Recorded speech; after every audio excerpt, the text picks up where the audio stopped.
Bonjour et bienvenue dans l'Odyssée des 12 guérisseurs. Je suis ravie de vous accueillir pour démarrer notre aventure.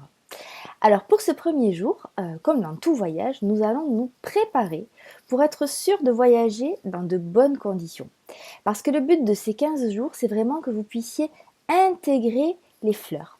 En fait, à chaque fleur de bac correspond une émotion bien précise. Par exemple, il y a 5 fleurs différentes qui correspondent à la peur, avec autant de nuances. Donc, le challenge, ça va être d'apprendre à reconnaître finement l'émotion et l'apprivoiser.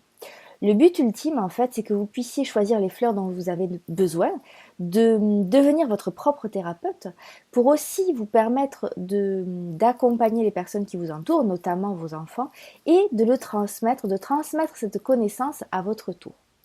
Et l'idée, bien sûr, c'est de vous permettre de vibrer haut et d'offrir au monde vos belles vibrations et pouvoir recevoir en retour sur le même mode. Alors, je vous avais expliqué, d'après le docteur Bach, d'où venaient nos souffrances. Donc pour lui, nos troubles, nos souffrances, nos maladies viennent lorsque nous nous écartons du chemin tracé par notre âme. Et en fait, les fleurs vont vous aider à revenir sur ce chemin, non pas en éradiquant ce qui est difficile pour vous, en gommant vos défauts, mais plutôt en cultivant la qualité, la vertu opposée. Et j'aime beaucoup cette approche parce qu'elle est très bienveillante. Il ne s'agit absolument pas d'ignorer son ombre, de lui tourner le dos. Non, il s'agit d'accueillir ce qui est sombre à l'intérieur de nous avec bienveillance, avec amour, et de l'escorter avec la vertu opposée. Par exemple, il n'est pas question d'éradiquer la peur. Parfois, la peur est salutaire. Elle nous sauve, elle nous extrait d'une zone de danger. Non, il s'agit plutôt de cultiver, par exemple, le courage. L'idée, c'est vraiment d'élargir la palette des émotions auxquelles nous avons accès. Et justement, plutôt que de vous donner de façon brute et très théorique les propriétés des fleurs, moi, je vous invite à vivre une expérience pour mobiliser et renforcer la vertu associée à chaque fleur. Donc chaque jour, je vais vous parler d'une fleur et nous allons cheminer sur les traces du docteur Bach en rencontrant une fleur après l'autre dans l'ordre exact où il les a découvertes. Et je vous dirai à chaque rencontre quel état émotionnel la fleur peut accompagner et surtout quelle vertu elle permet de développer. Et en parallèle, et c'est là où vraiment ça va être une véritable expérience, je vais vous inviter à tourner le regard vers l'intérieur de vous pour que vous puissiez rechercher des moments dans votre vie où vous avez exprimé la qualité de cette fleur.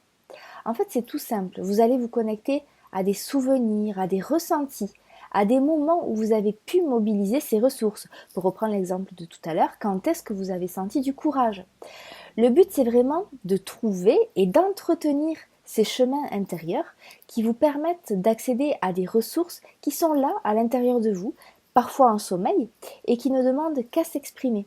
Alors ça peut être vraiment des toutes petites choses. Je parlais de l'exemple du courage tout à l'heure. Ça peut être vraiment un tout petit acte de courage.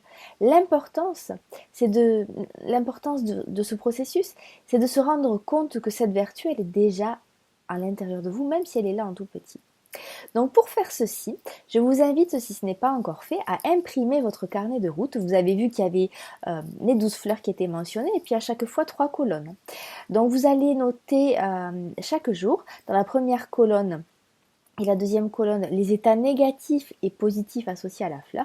Et la troisième colonne, ça sera vraiment votre colonne à vous où vous allez recenser les fois où vous avez pu mobiliser la vertu de la fleur, vous avez eu accès aux capacités positives. Voilà, donc je vous donne rendez-vous dès demain matin pour rencontrer la toute première fleur qui a inspiré le docteur Bach. Il s'agit de la fleur de l'impatience et vous allez voir qu'elle porte bien son nom. Je vous dis à demain.